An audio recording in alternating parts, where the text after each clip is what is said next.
India's most intellectual state, the one that gave the world Tagore, Bose, and the independence movement, is now one of the poorest and most politically broken in the country. What happened to Bengal? Let's start back in 1947. At partition, Kolkata, or at the time it was known as Calcutta, was arguably India's most important city. Financial capital, the cultural capital, intellectual capital.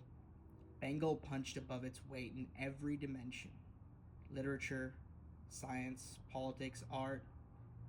But partition didn't just split the land with East Pakistan, it split Bengal's economy in half overnight.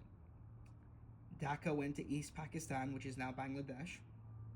Calcutta lost its hinterland, its trade routes, its agricultural supply base. Millions of refugees flooded in with nothing. The wound never fully healed.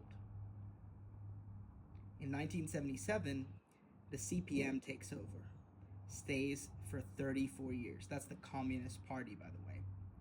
Longest democratically elected communist government in the world. What did they do?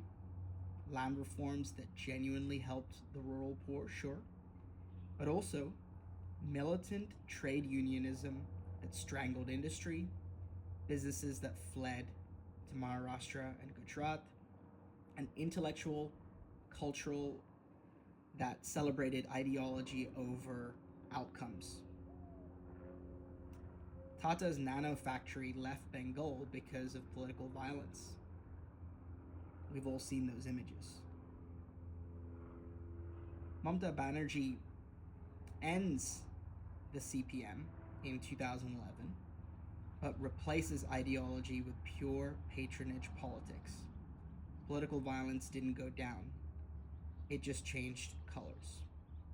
Cut money culture, syndicate control of contracts, appeasement politics that pleases no one fully. The state's infrastructure, education outcomes, and per capita income just continue to lag to this day.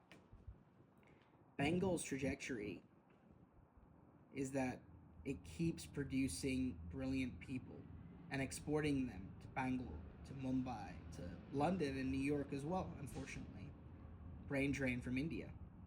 The intellectual tradition survives, but the Bengal that made Bengal what it is no longer. Bengal didn't just fail, it lacked talent or culture or history.